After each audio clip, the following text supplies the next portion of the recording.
capitalism, all of the gains in automation, it goes to the owner class. All you have to do is have everyone be an owner, and now suddenly any gain in automation is a gain for everybody. If you grow just one thing, it may not grow as well as if it grows with another thing. A good example of that is called the Three Sisters method of farming. There is definitely multi-apartment buildings or multi-families that do passive design. $100 million that they gave to Joe Rogan that they would kind of be out if they breach contract. Is that a bigger number, or is 2 billion a bigger number? I don't know, It's Zach. a tough one. I It's know, really hard. and maybe comparing numbers is not Jeremy's strong suit. Gotta go kill a Jenny. I still don't think you should kill her. I don't think it's a good idea. It's a ghost, dude. Welcome back, everybody, to Bread Theory. I'm your host, Zach, and joining me, as per usual, is Dan Platt of the Three Left Show and What's Left in Albany. And we're getting a bit of a late start tonight, had some technical difficulties. So we are going to get right into it. How are you doing tonight, Dan? We'll just start there. Okay, I got some chore done today, light bulb changing, Ooh, and I did training at the station, but it's sort of there's some negativity involved. oh, Some of that. that's Won't get into unfortunate. it. Bummed me out. But it comes and goes. Negative weeks. People are anxious about stuff, and it gets passed to you. Yeah, Or it reminds you of certain issues, like how when you're in an organization, ensure that there is some form of conflict resolution. If there that isn't, is important. that's a red flag. Um, and if there's a reason I'm going to quit the radio station, it's probably that. Um, well, it's not the only thing, but it's a contradiction A big between one. the need for leadership and people to be responsible, Mm-hmm. but also things need to get done. And if you don't have enough people involved, then Right. if you're a business, you can take out a loan and hire more people, maybe, I guess. But you have to take that risk. You have to have that capital. And Yeah. if you're a nonprofit, you don't take out loans, Right. Yeah. or you have to fundraise. But like, you don't tie someone's salary to fundraising. I mean, I guess many Certainly. nonprofits do, but that's how you get the mission creep up. Oh, my job is to ensure that I can pay my own bills Right. and not do the mission. Whatever. Yeah. Not do that. I have quite a lot to talk about, actually. Since at my job, I've been reading a fascinating book the last 2 weeks. Oh yeah. I'm only halfway through, or somewhat more than halfway, and it's helping me rethink a few things, or certainly putting a different take on certain topics, and allows me kind of to put some poignant notes. But I think it starts with maybe could be seen as two evils, right? Okay. On the question of how one accesses economic opportunity, or jobs, or place in society.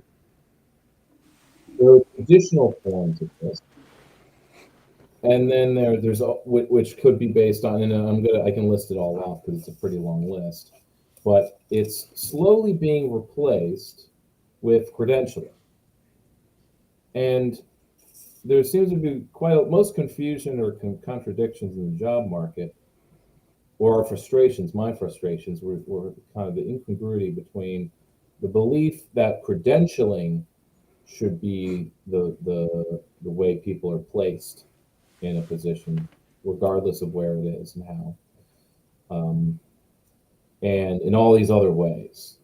But sometimes, because credentialing failed, like I didn't get a job just because I got a college degree. Mm-hmm. There's the contradiction makes me think like, well, God, I really wish I had a family business that I could inherit or work at. Um, we sometimes jibe and have we hate on people who your privilege of getting a job or an income through patronage, family, Right. reference, Yeah. institutional ties, rectitude, maybe a guild or a union membership, patronage, marriage, um, social status, age, gender, ownership of property, um, tutelage, or like someone is a guardian of yours, so they take care of you, and that includes placing you in a job. You don't have to worry about your resume that way. A lot of people didn't have to. Like, there's a traditional way of doing things, and as the economy professionalized, we got more educated. There is the ideology of education, which is that credentialing matters. Credentialing is the equalizer. If we make decisions on who should be placed where based on their credentials, we don't Right. need to worry about what experience, but you have bosses or workplaces saying, look, you need a credential and experience. Yeah, Like, right. and then we get the memes of like 2 years experience for entry level job. Or at the end of the day, you still have to know somebody. You still have to have some kind of like, well, I'm not going to hire someone unless I know they're Yeah. capable Was or it trust properly them. vetted them? Yeah. Otherwise, you're just some schmo, or I'm untrusted. I can't control you. So there's all these traditional access forms, but then I think about how in a lot of anarchist practice, because it's seen as a class inequality between the educated and the non-educated. Um, that and this some equality is driven by those the privileged who are educated, have college degrees like us, and those that don't. Um, and they either depend on the traditional, but the traditional access forms are closed or waning, but they're still super important, like in the 1% or the reactionary, the right wing. They still use all the traditional forms. They complain about credentialing and degree holding. Yeah, James, that's what we complain about, right? How do you get experience? But that only matters if experience is what bosses or employers or others will only give you a chance based on experience, prior Right. experience, and not credentials. Hmm. Even though we put 4 years into getting a credential, but Right. sometimes a job will say, well, your 4-year degree is equivalent to 2 years of experience, meaning the degree is held in lower esteem. Yeah. This is because, at least this is the thesis of the book I'm reading. Well, actually, it's my conclusion of reading it. That it's taking a neo-institutionalist approach from a social science versus a Marxian or a Marxist approach.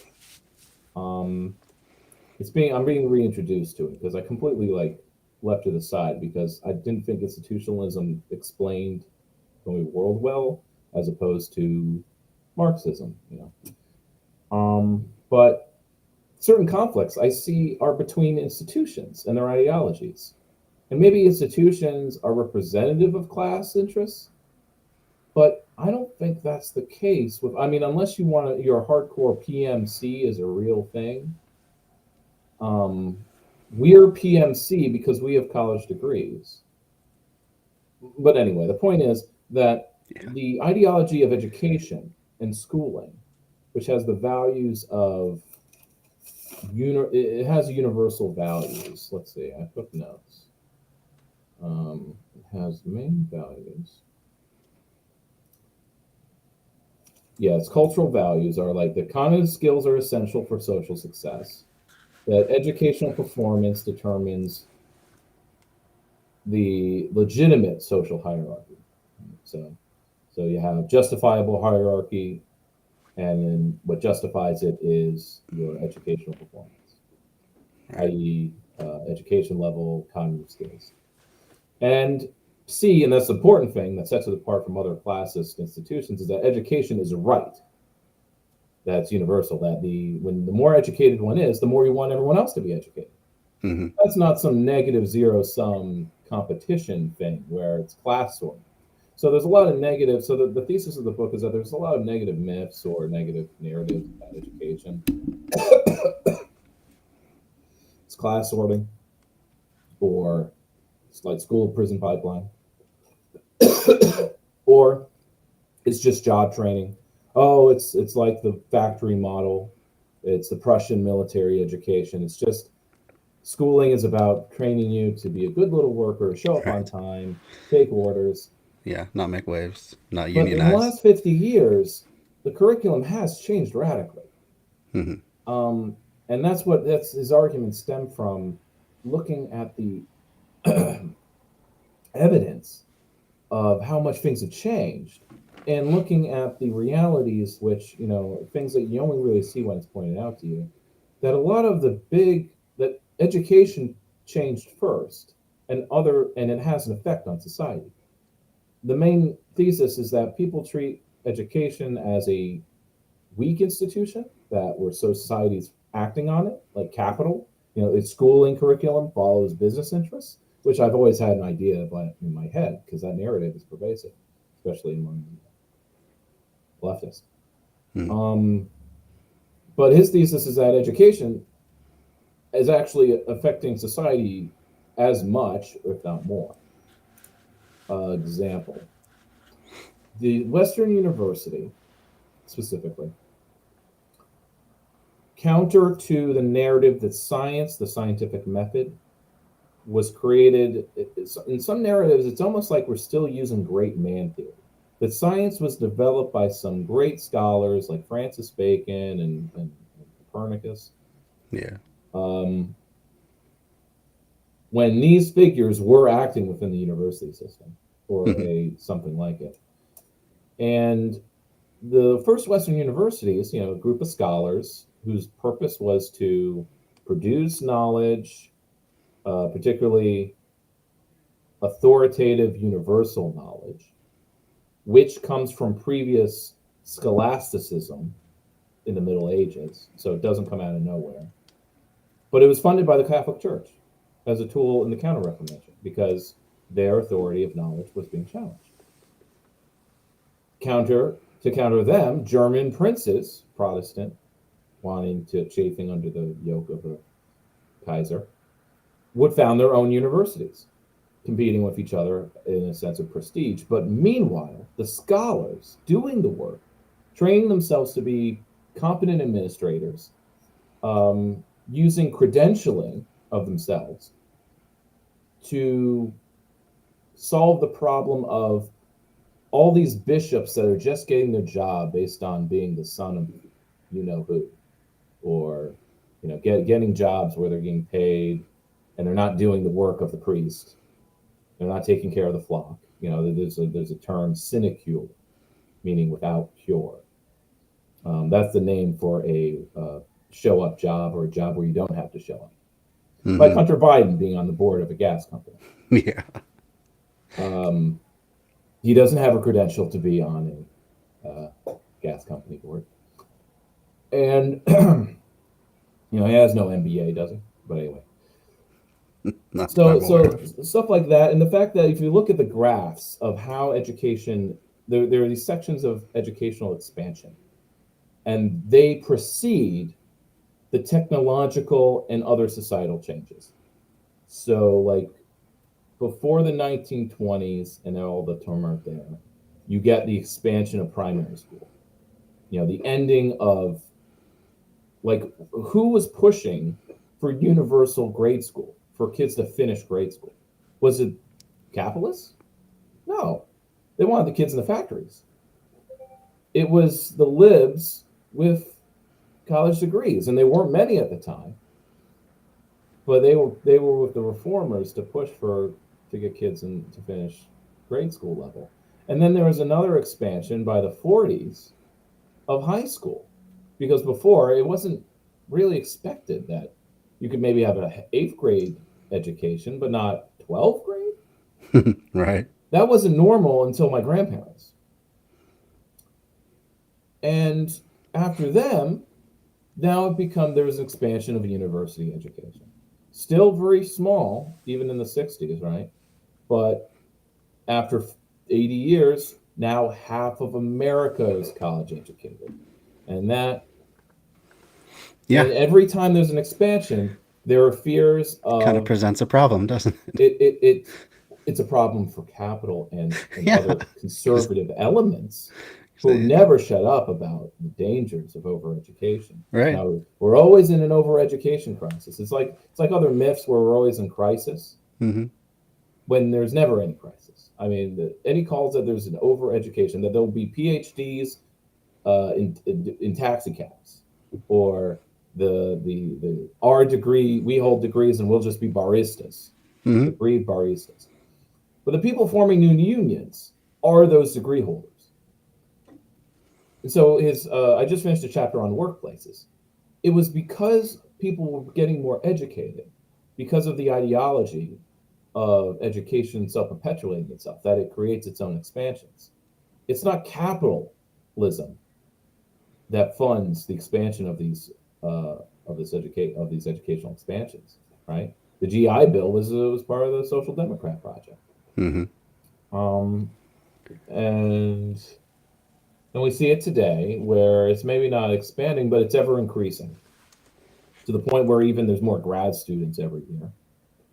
Um, but the big hurdle is that it's not universal, right? High school, you don't have to pay for high school because you still have to pay for college. It's still there's still this it still feels like a class sorting. Oh, it definitely is. Yeah. But the more programs like New York rolls out to ensure that people from the economically marginalized can go to a SUNY school, um, say University of New York, the like it's being fueled by the ability, the desire to be for it to be universalized. Hmm. Um, the fight for free college is Right. is being waged by those who already went to college. Um, and that's what's interesting, and that workplace is adjusted based on there being more educated. So it's you can't have an automated workplace until there's more educated people there to manage it. And the growth of professionalization and so on. In the past, like you'd be taught how to memorize poems. Now we're taught how to write in poems and encourage. So if you said before that you cannot play any TED Talk, does that include TEDx? I mean, the Wow, one time that I got swatted down and the stream got taken down immediately by YouTube was when I played a TED so they don't want to thing. list it. I don't know if that includes Unfortunately, TEDx, the but only probably. video I found of the author is a TEDx talk. So I guess I can try to paraphrase it. But he goes through how people, when you give people cognitive skills, that changes them. And even at its worst, schooling changes, like gives people cognitive skills that they wouldn't have before. And so it isn't just showing up on time and doing worksheets. It it's better than nothing. It's just that we take it for granted, I think, because of how highly educated we are as Americans. Um, and that it's global. It's we're creating a global culture, and that cosmopolitanism kind of rests on that. But okay, so when it comes down to do you see it as two evils? The evil of credentialing, that you need a degree to get a job, and because I have an anarchist leaning friend who will tirade about it, that he needed to go to the community college and do a bunch of bullshit, in his words, to get the credential to get a better paying job I mean, versus yeah. all the other stuff. I mean, kind of. Like, I don't see why we can't just have a system where all learning happens on the job. Like, you want to be a nuclear power plant technician, you go and you get an entry level job there, and they give you over time all the education you need to move up in positions and run it, rather than having to go to a separate school for, I don't even know what you would go to school for to work in a nuclear power plant, Do you but think you can do that with cognitive skills? Because I think the question is certain types of work requires cognitive skills, mhm. and I think the reality is that's never been done in a practical education kind of manner. Yeah, yeah. Um, it may never have been done, but I don't see why we couldn't do it that way, is what I'm saying. Like, Yeah. rather than having this huge gateway of you need to go into, hundreds of thousands of dollars of debt just to prove that, you know, you can hack it at a certain profession. Why not? Why are the individuals footing that bill rather than the companies that then benefit from them? Well, yeah. I'm rethinking some of these things because originally it's the person who benefits, not the Mhm. company. The company only makes new ways of profit because people are better educated. Yeah. So it's also an empowering part where we demand better of the company. Yeah. They have to change what the job description is based on keeping our interest. That's why they're always complaining about millennials not wanting to work and Zoomers Mhm. being lazy. The jobs they have don't fit our education level. It's just something I'm thinking about. Obviously, there's still the greater meta problem of what comes to mind is what is it? The fact that the universalism of that the university system is about creating authoritative universal knowledge. Mhm. This knowledge is accessible so long as you are educated, right? Mhm. So, in order to truly make a universal society with universal knowledge, or knowledge that's accessible to everybody, it needs to be a fully educated society, which we're getting there. It's just taking centuries. Mhm. Meanwhile, we've reached a point where we're kind of half and half, and maybe that dissonance, that separation, or because it's half and half, that's created the tension between those that are educated and feel like there are such things as facts and universal knowledge, and those that feel that the only thing that's real is what they can see and touch. Mhm. Um, the flat earthers and other types of subcultures come to mind, the cures, because you throw any kind of theory that requires some cognitive skills, and it just doesn't take. It's like foreign language, and Mhm. it is literally cognitively, cerebrally, cognitively speaking. But at the same time, I think it's maybe not that explanatory because I think a lot of conspiracy people are also pretty educated and they're able to rationalize. And some people say they're overthinking is the observation. And so the problem is just more general alienation, and it's not just the alienation between the educated and the non-educated. So it's not, obviously the sociologist is not saying this explains everything. It's just like he's just trying to push back on these negative narratives about education. But um, but like you say, oh, every job should just be on the job. Like, the anarchist vision is like no justifiable hierarchies, even if it's by Right. credentialing, or that's even if that's the only justifiable hierarchy based on how much Yeah. education you have. Because, well, the indigenous will going to have less education, but obviously the educated want to provide it for everybody, even if because of capitalism they can't yet, but they want to, and over the centuries they have made progress on that front. Um, were a result of it. Something to think about. Yeah, definitely. I'll be kind of trying to square that circle as I continue the book. But I've gone through his like theory side of it because it's quite fascinating because it's definitely a new perspective for me. Um, and because when I think about my own locality here in Albany, like the class analysis just doesn't seem to fit. Maybe because so much of Albany is PMC, or professional workers who are college educated. We have many colleges. Mm. And overall, in a lot of America, there just isn't really a working class, or that a majority of workers are professional workers, or there's just as many as there are service workers that are uneducated. Really? But, well, I don't know the Hmm. stat. We have to look at the stats again because Yeah. the point of saying we are the 99% is to say it doesn't matter what education level, we're all still being screwed. It's just what level of economic hardship you're under. But if you want to tell me that I'm not working class because I make more than like when my income is 35,000, I kind of want you, frick off. Yeah. But I have advantages, and I am able to save money, and I'm not. But like, there's the half of Americans that can't handle a $500 emergency, and there are professional workers who can. But that's it. They can handle an emergency, and maybe they have a better house and they're able to pay more bills, but they're not thriving, or they're thriving in a way that they're able to have families versus those that can't. Um, let's see. So Argentina has turned to the far right, meaning to set off the alarm bells, but it seems to think that is turning blue again.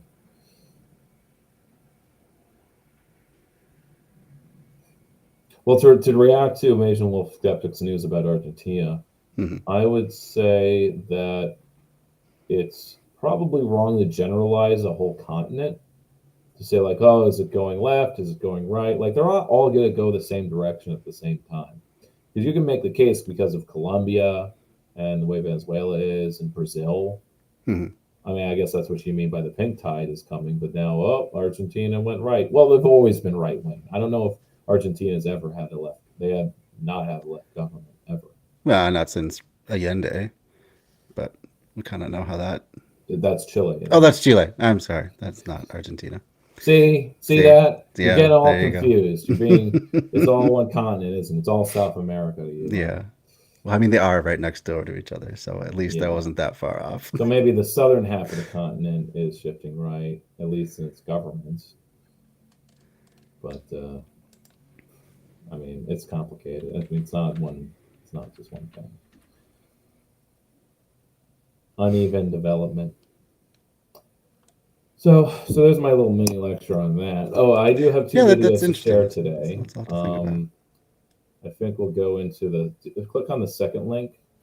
Sure. This is Green Party related, but it's also related to the thoughts I have about are college educated workers upper middle class?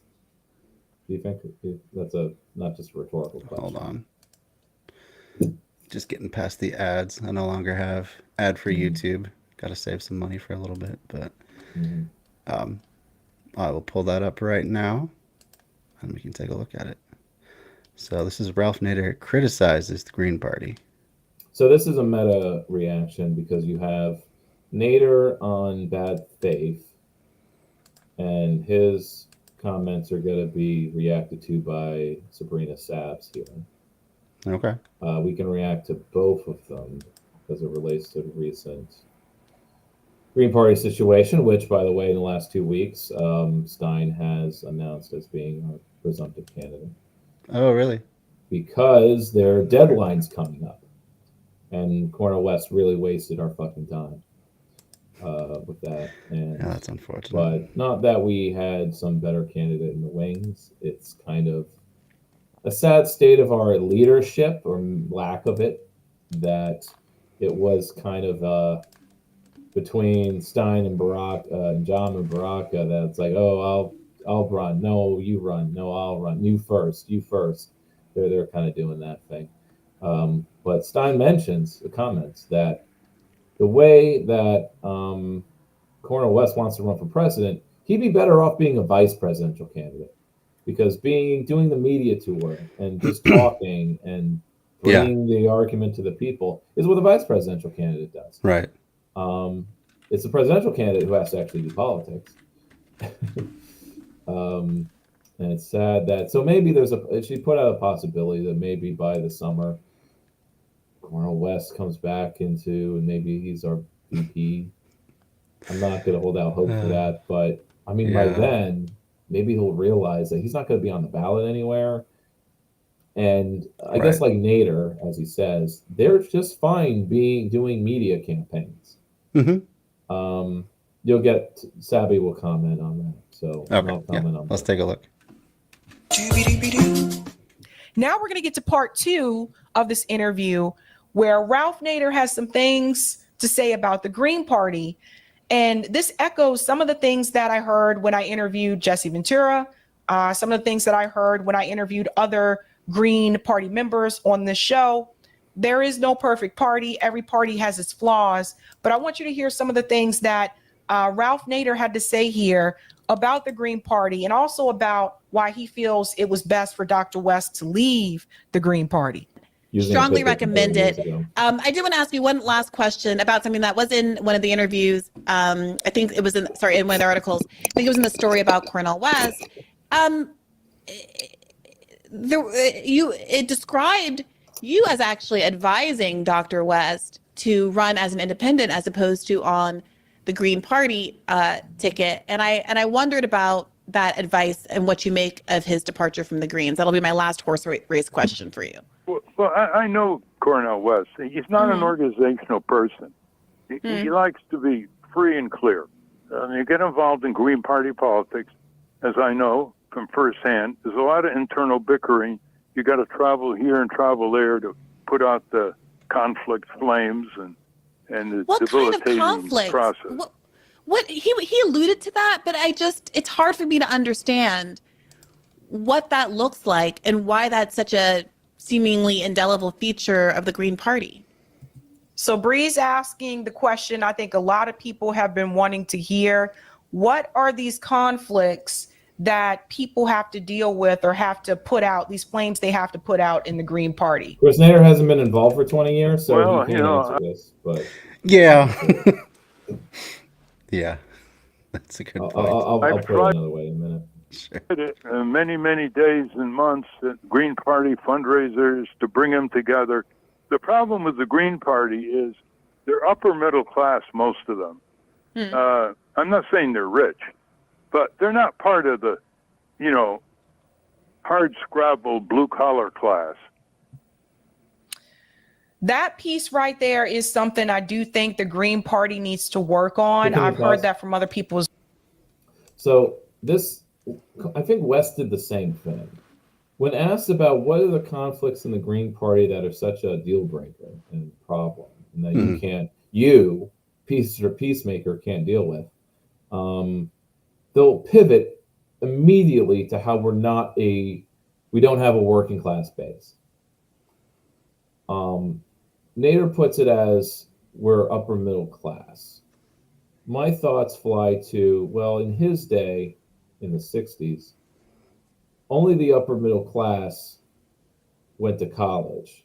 So like to me, it's like, is that equal to college educated, professional class people? Because in the 60s, that wasn't a big chunk of the economy and activism even. But when they were activists, they were the more insular type. But today, half of the nation is college educated and professional workers. And yeah, our base are those people, the more educated, the college degrees, and professional workers of a type. But one of the co-chairs of the New York Greens is a nurse. I mean, is she professional? Is she upper middle class? We have professors and we have other kind of professionals. I mean, these are honest questions I'm asking. Yeah. People have answers like, "Oh, of course you're not working class." But it's like you either have a narrow definition of who's working class, hard and scrabble, blue collar.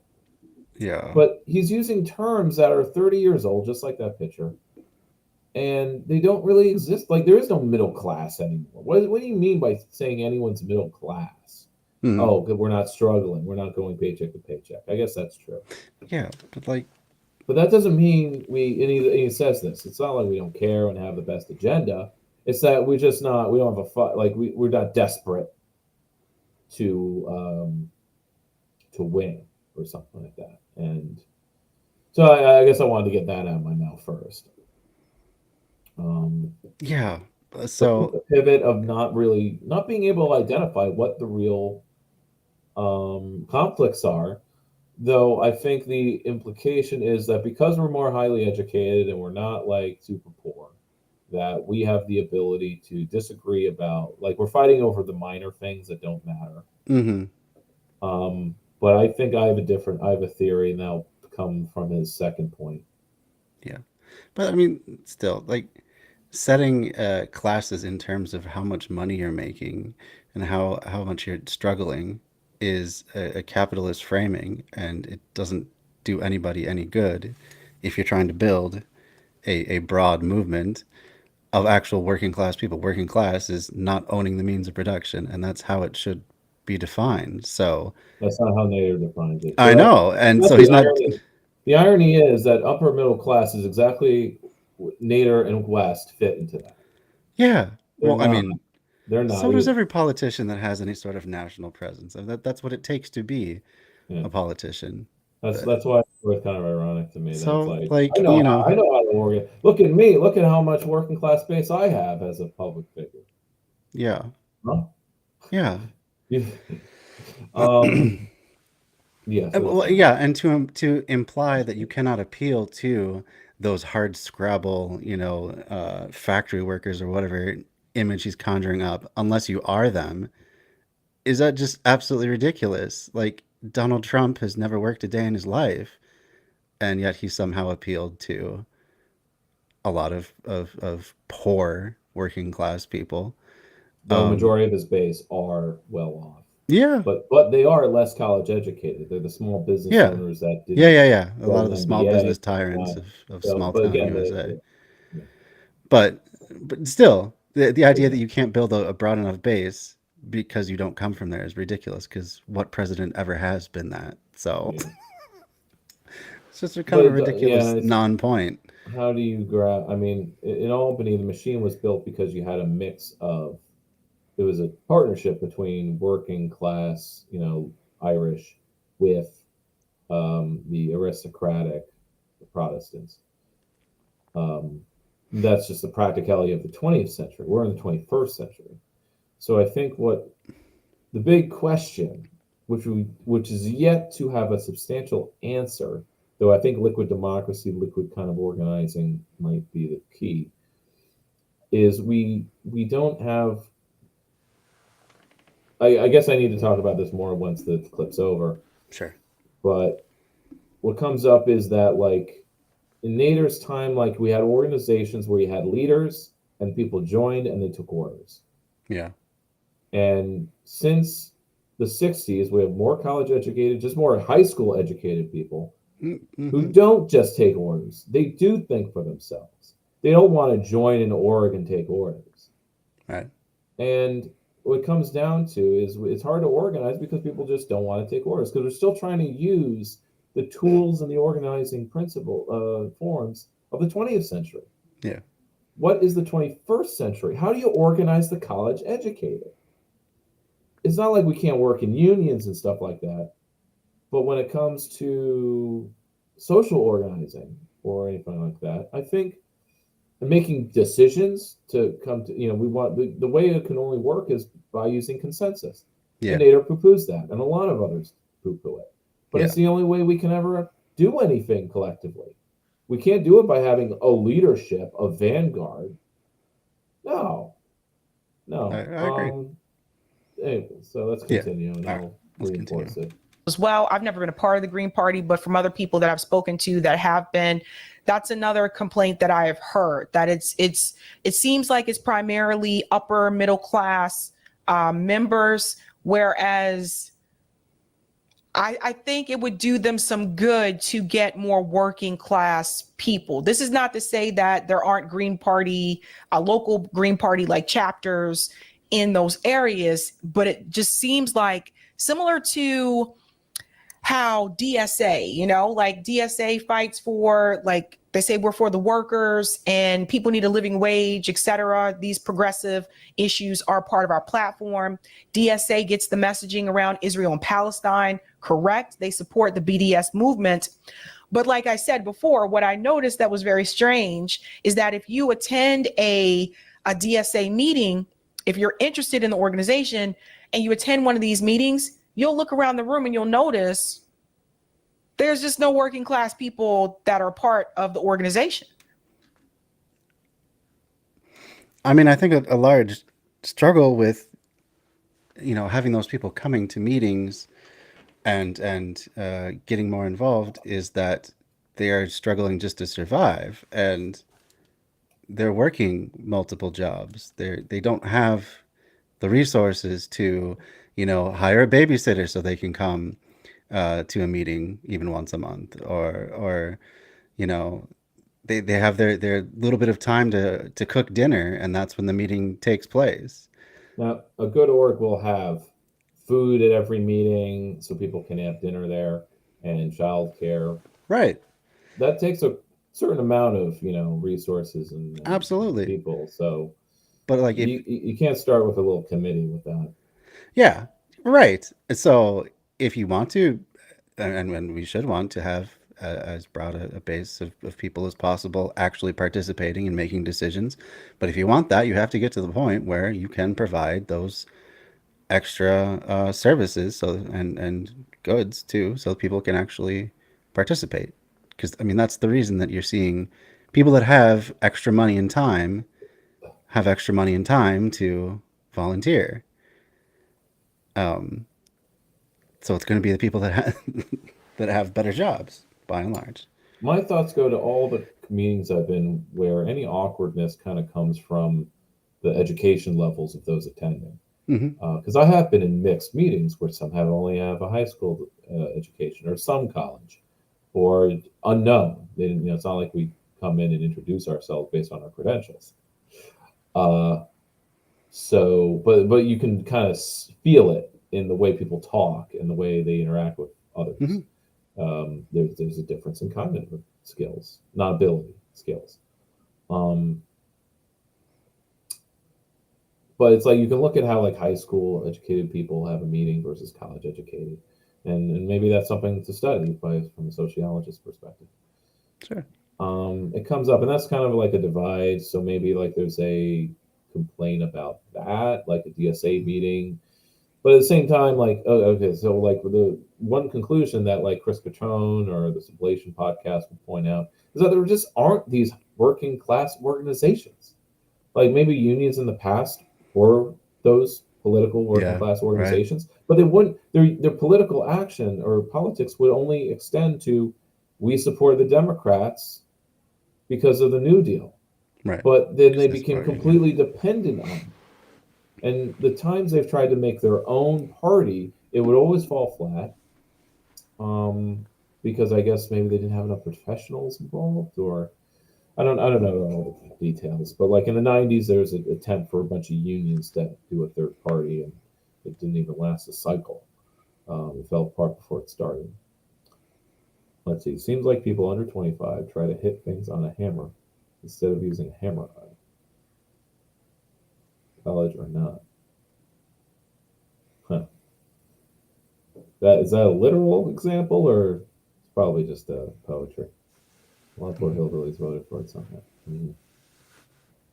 All right, let's keep going. Yeah, let's keep going. Still, I'm not seeing how this is having to put out fires or. Oh no, he leaves that alone. He's completely pivoted from. This doesn't make. What does he mean by putting out fires? I know what he's referring to. He's referring to like naysayers, but these aren't delegates or anything. Like they're not like, well, sometimes they are, but in his case, they were the people who were like, he won't join the party. What is his deal? Like, and so like you have naysayers, and you have to convince them or work with them, so they will. You have to build your political coalition. That means convincing people of your efficacy as a candidate or whatever. And things didn't go his way. People didn't see him as a big. There's a contradiction of like, oh, Green Party doesn't have leaders. It doesn't want leaders. Maybe it's because we didn't want him to be our leader. But that's actually wrong, because the point is he didn't want to be the leader of the Green Party. No. He probably could have been.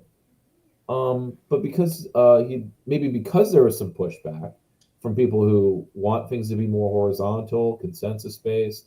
They're from the 60s. I mean, the new left was about not having a leadership where you take orders, because that's Stalinism. At least that's the way they saw it, right? That was a big complaint about the Soviet Union. Yeah. So that was the SDS line. Yeah, so not sure how much actual insights we'll get from Mr. Nader here, but we'll see. It's mainly upper middle class or even some wealthier, people that are part of the DSA, and that seems to be some of the same rhetoric I hear about the Green Party as well. So I think expanding their base would be good for the Green Party. And they're not hurting that much. And as a result, they don't have an end. Sorry, I'll be quick about Sabby's comment, because I'm really reacting to her as much as later. Is she waiting for more working class people to join the Greens before she will?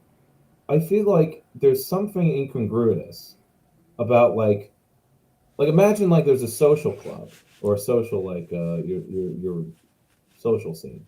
It's like, oh, I don't want to be a part of it. There's not enough people not like me there. Usually the complaint is not enough people like me. Right. But when you're talking about middle class or college educated professional types, That's all the people complaining about how there's not enough working people in the Green Party. Mm-hmm. Like, well, there's no other party for you to join then? Because there is no workers, there is no organization of actual who you think are working class. Right. As I said, it's not possible for them to physically organize unless it's at the workplace because they're already there.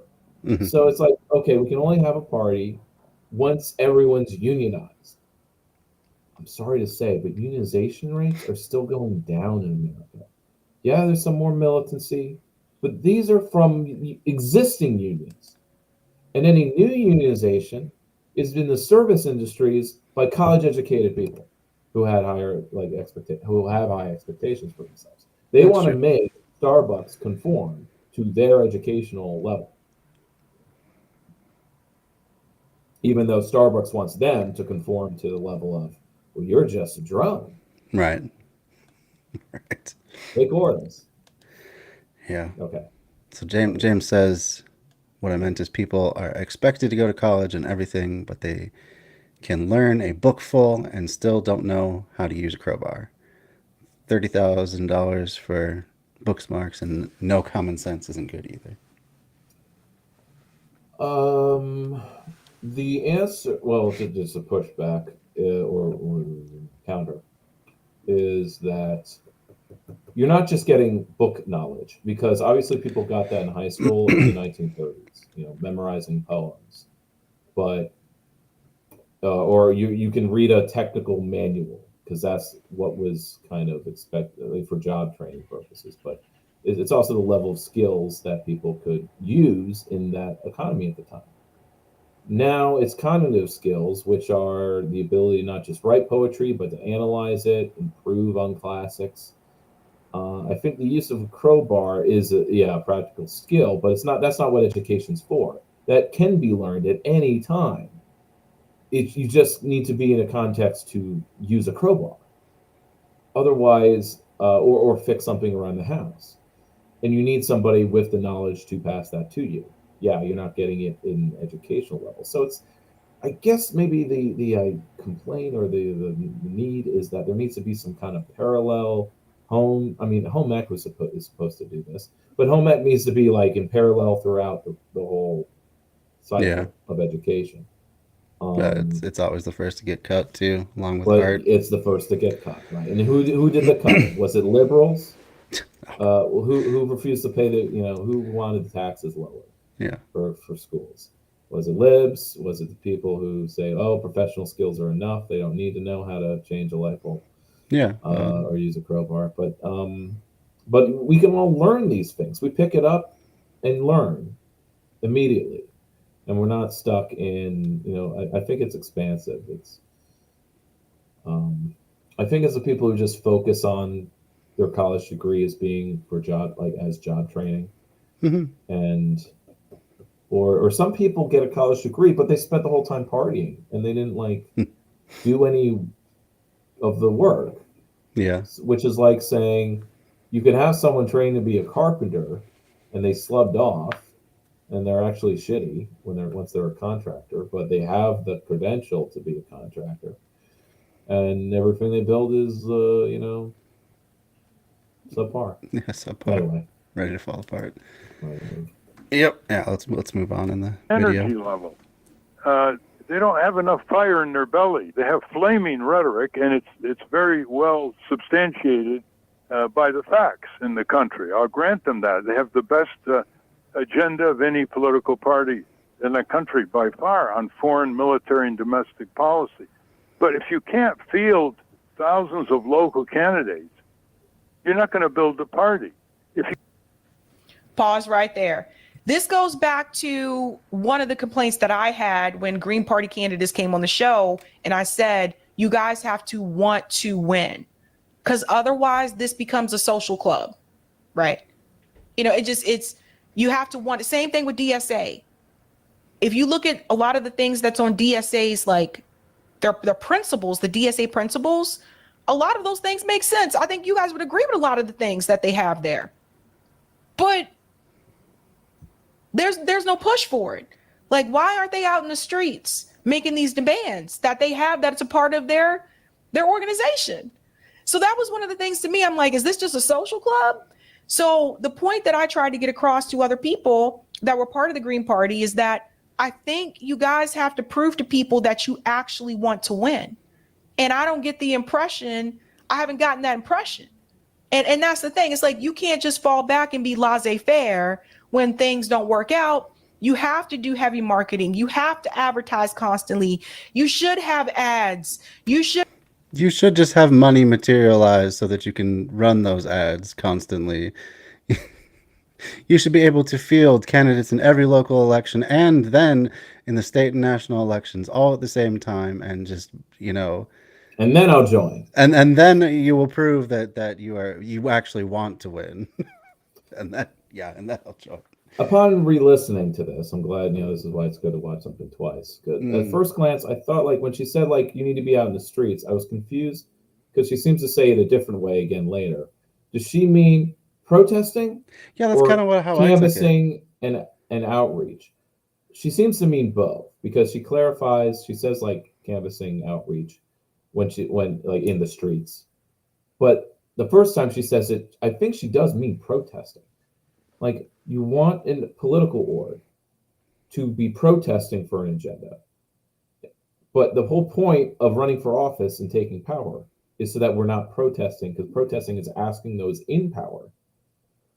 Though I know that protesting is a type of outreach and advertisement, but I know from firsthand that it's not a good version of it.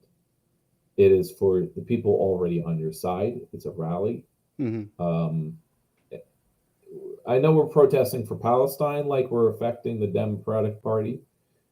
And I guess there's a little bit of, rethinking things on electoral level. But it's also a lot of bullshit where a lot of Arab Americans are just coming to the correct conclusion that they should not be Democrats anymore. Yeah. And that when you go into the hood, I mean, you'll find a lot of reactionary politics there. It's just because someone's working class doesn't mean they have class consciousness. Right. It's the people who are educated that have class consciousness and are even willing to be politically engaged. Yeah. But yeah, your reaction is also is another one I could think of. Yeah, like, I mean, Green Party explicitly does not take corporate donations. She says it even in a worse way, even again later. Okay. She's trying to be as fair as possible, but like, it is an unfair criticism. Yeah. Of why aren't you getting millionaire donations like ours? Right. And really, my personal opinion is that we should be doing both the campaigning and the making it a social club that doesn't, it's not just for hanging out, but also materially benefits the people that are a part of it. Start doing that work of getting people food and housing and, getting them fair representation in criminal proceedings, on and on. Use the money that we get for that, and that will bring more people into it, and then But then we won't have a ballot line, so it's like we have to choose as a political party what to spend our resources on. Mm-hmm. And she admits that we spend it on ballot access, and that's what we do well. And the complaint is, why don't you have triple that amount to also do the advertising and to have paid staff? Mm-hmm. And the answer is, we need due-paying members. We need people to support us now, so then we can do all of those things. Right. And I think the fault is in any of the people talking to her. She's mentioned other Green Party candidates. Mm-hmm. I don't know if this includes Cornel West, because it's not going to be him, but talk to Howie, and he'll always mention due-paying membership. We want due-paying membership, like a union. Unions can afford staff. They can afford things, building even, because they have due-paying members. And that's much better. It's more consistent than the fundraising drives that we could do. Absolutely. Or and sometimes you only raise a good amount of funds when you have a presidential candidate. The budget of the Stein campaign is triple that of the party, or 5 times, because people will donate for a petition drive for ballot access. They will not pay into a fund for local candidates, unless we haven't tried that. But I'm pretty sure we probably have. because the general national party fund is going to local candidates. It is going to some amount of advertising. It's just so limited because we have a limited amount of people supporting. And it's a catch-22 to me. We can't get more supporters until we win more, or prove that we can be effective stewards of the government. And it's interesting that governance, well, there are degrees in public administration, and there are kind of degrees for people who are pretty much, I mean, we professionalize. So there's also a tension between the professionalized political class of staffers and whatnot, the people actually running things, and the people who are elected who are just figureheads. And they're more sociable, they're extroverts, they have connections. They're using all of the old ways of accessing power or, a job. And meanwhile, there's all the college-educated professionals that are behind, and they're not good candidates. Sometimes they are. Like I think in one case, it was a county legislator who was like getting a master's in public administration, but it wasn't in preparation to be like county executive. But he was running for county executive, and that was one of his like states. And when I was running for office, I was also grappling with like, well, do I rest on my credentials? Because I don't have any credentials for being mayor. I don't have any credentials for being on the common council. I have experience in activism, but that's not experience governing. It's experience making decisions with others, so I can sell that. Right. But what comes down to it, it's like you gotta, just like how like, oh, I can run a business, so let me run the government. People like ask, what in certain sectors of voters, they want to know if you've run something before. Right. So it's like the real prerequisite, the credential for being active, for being a local candidate, is you have to have the confidence of running, to know you can win, that you want, running to win. You ought to have to want to win. And I think the difference could be you've run something before. It's not always the case, though. People have won local office without running something, but they're usually the ones that only last a term. Like they're able to like get a good boost, but they didn't last, or they weren't able to train a replacement or the next person. We need a profession. It needs to be a profession, even though at the same time we loathe that. We want politics to be accessible to everybody. I'm not sure if that's because of the structures of our current governance structure, or like just the way society is right now. I think it might be the latter. Yeah, I think you might be right. Just the current zeitgeist. All right, let's continue on. Should be out, hitting the streets and stuff like that. And they're good about getting the ballot access. But in reference to some of these campaigns taking off in a way that I think that they could, I felt like when it came to the marketing and the messaging, it just didn't spread the way that I believe it could spread if they were more proactive and more fierce about it, in my opinion. For example, RFK Jr. is running as an independent. RFK Jr. stuff is everywhere. Like you can't look. RFK Jr. is treading on his father's name. Like, that's how his stuff is everywhere. That's how his entire family has been in politics. He has a pack. Yeah. So, like she's saying, come on. I know that RFK is running to win because he has an advertising budget. And okay. I kind of like I imagine, I imagine as a thought experiment, what if the Green Party had a full advertising budget? We were taking out billboards, which is thousands of dollars. We were doing like $1,000 Facebook campaigns, getting, and TikTok ads and Twitter and all the YouTube ads, let's say. We were funding, which is really just funding the advertising industry. Okay. We're taking your hard-earned dollars that you donate, and we're giving it to the same goddamn funding industry that makes $1 billion every presidential cycle. In a way, we don't want to feed that. You know, I mean, that's true too. but we can't be everywhere, as you put it, without feeding them, and that Yeah. requires millions of dollars. Yeah, And I think there's a part of our ideology where we don't want to spend our supporters' money on that. But if they want us that's to, fair. I guess we should do what they want. Yeah. We have to. What do you want your dollars to go to?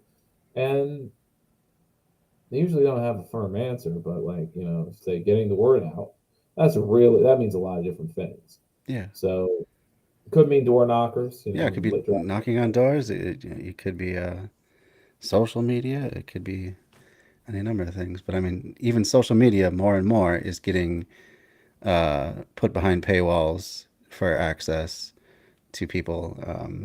Like, you know, your ads, you're not going to go viral unless you actually have money to put behind spreading your posts and stuff like that.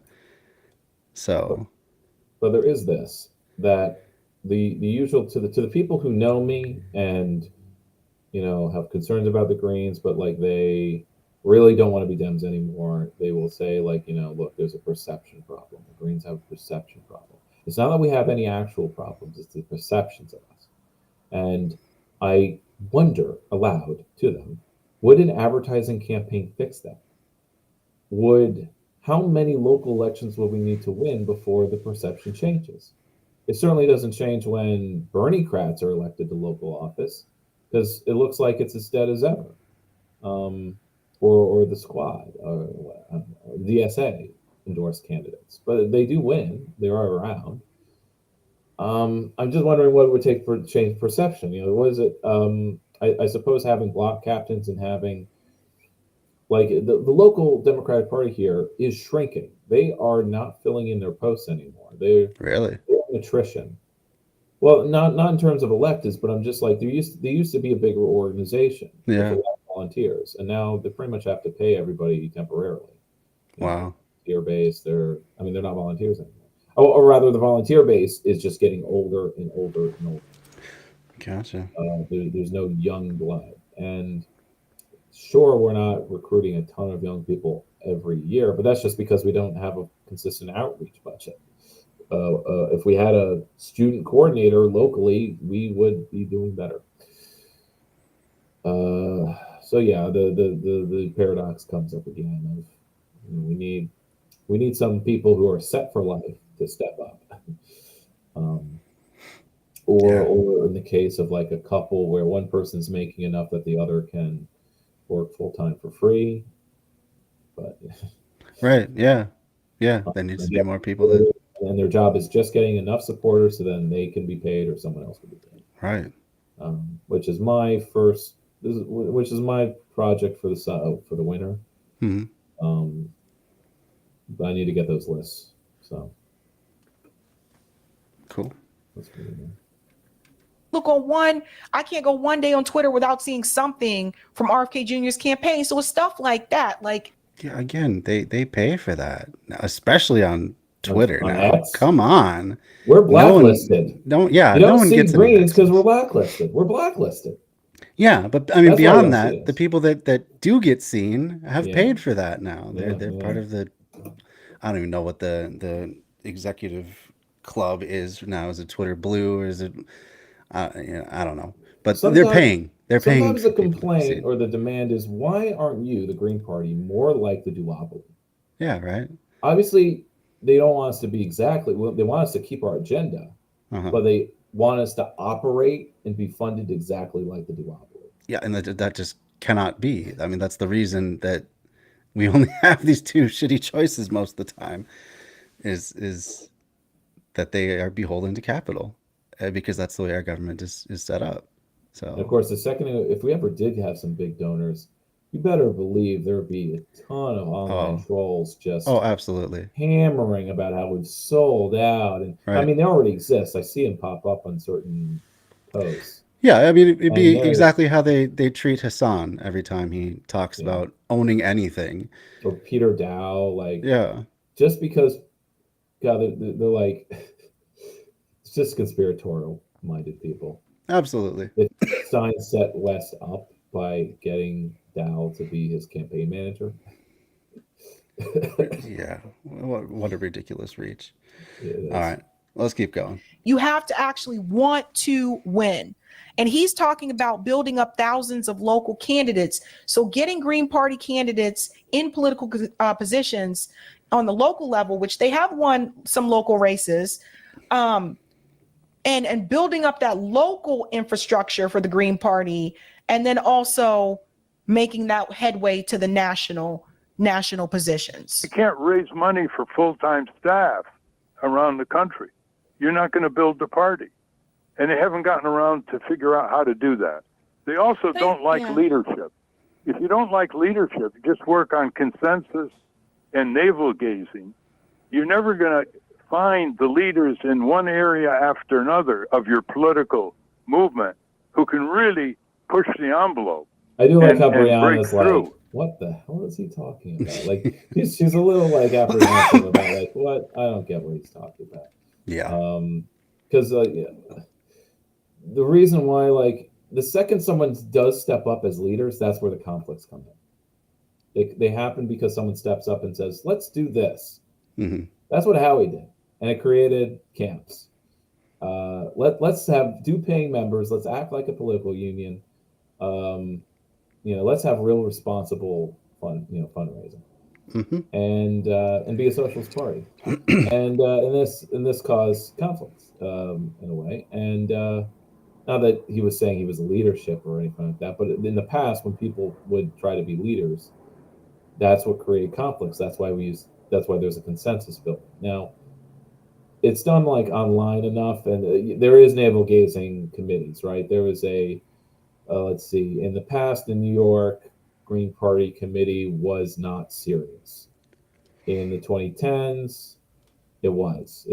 We kicked out the kooks. I think I was told anecdotally that someone showed up to the statewide committee meeting in a bathrobe, like he was in his PJs or something. Not a serious guy. Vermin Supreme types, I guess. Oh, okay. I don't know if it was on purpose or not, but I mean, Yeah. the agorist, the type of like, super, and I'm so anti-conformist and authoritarian. I'm not even conform with you guys. Yeah. You right. other outsiders. I'm the ultimate outsider. You have a bunch of those get together, of course you're not going to get anything done. Yeah. And I think you get those out, or that you drive them out by saying, look, we're not going to deal with your bullshit. You're out. We don't want you around. You make things tough for them or something. Sure. But what was the other half of that? We don't believe in leadership. We do things by consensus. And I wanted to tell the anecdote of how, like, the one time Nader came to support a candidate of ours in New York, Mm-hmm. He was a business owner. He owned a bakery in Glens Falls, which is a smallish city. And now he runs it like it's not a co-op. He doesn't run it like a co-op. But he does run it where he gives everybody a living wage. He gave everybody $20 an hour. This was back in 2012. So that meant something then, yeah. Anyway, Rock Hill Bakery. And he came to support him because he saw him as a real working class candidate. It was for Congress. He did pretty well. I think what did he get? He got like 15%, I think. Which is really good for a first-time run.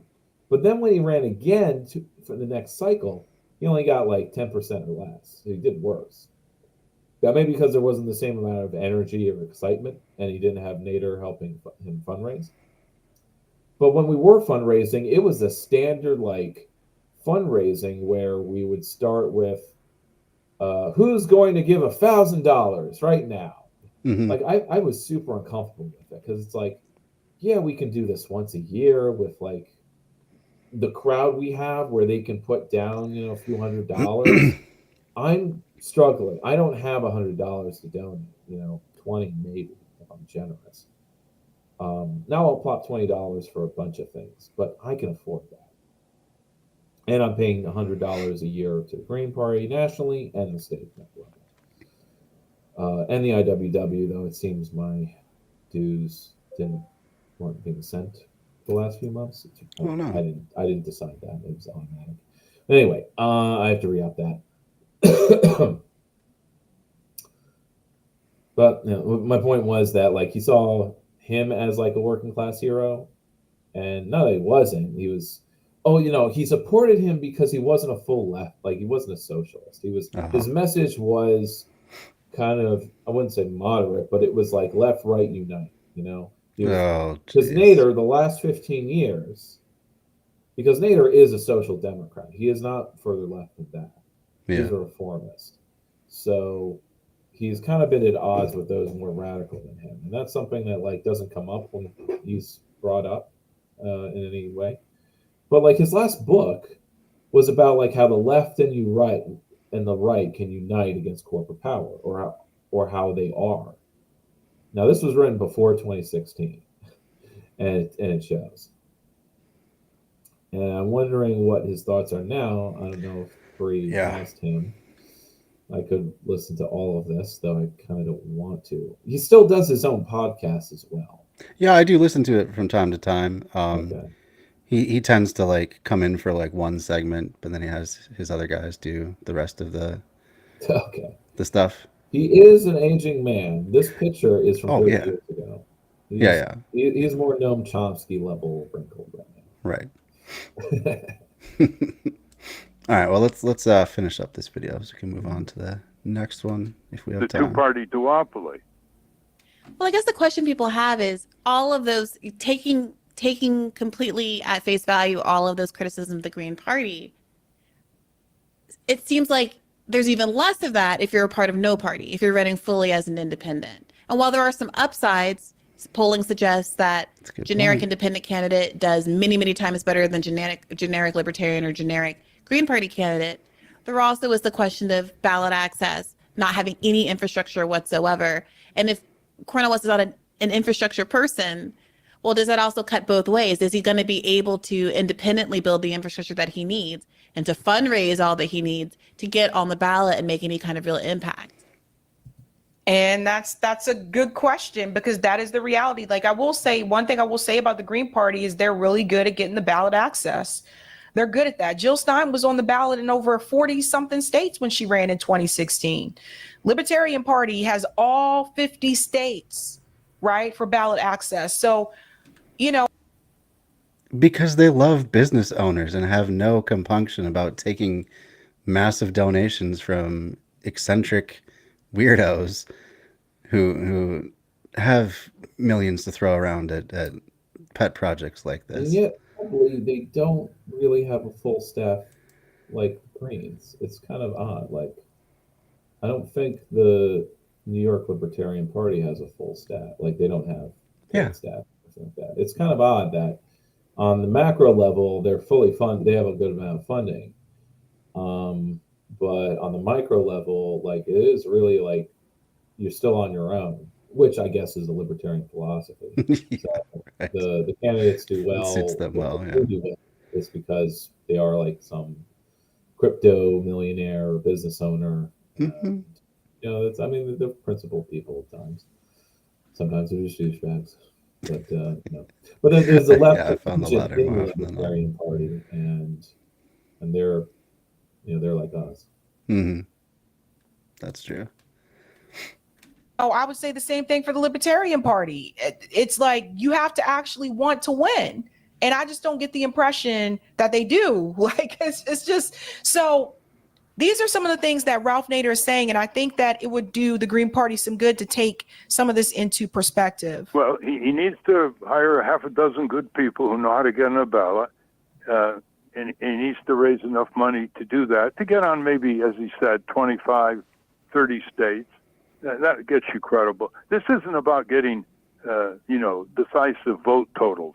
This is about agenda. This is about articulating where this country should go domestically and in the world. And Cornel West does a beautiful job on that. And he's got huge energy.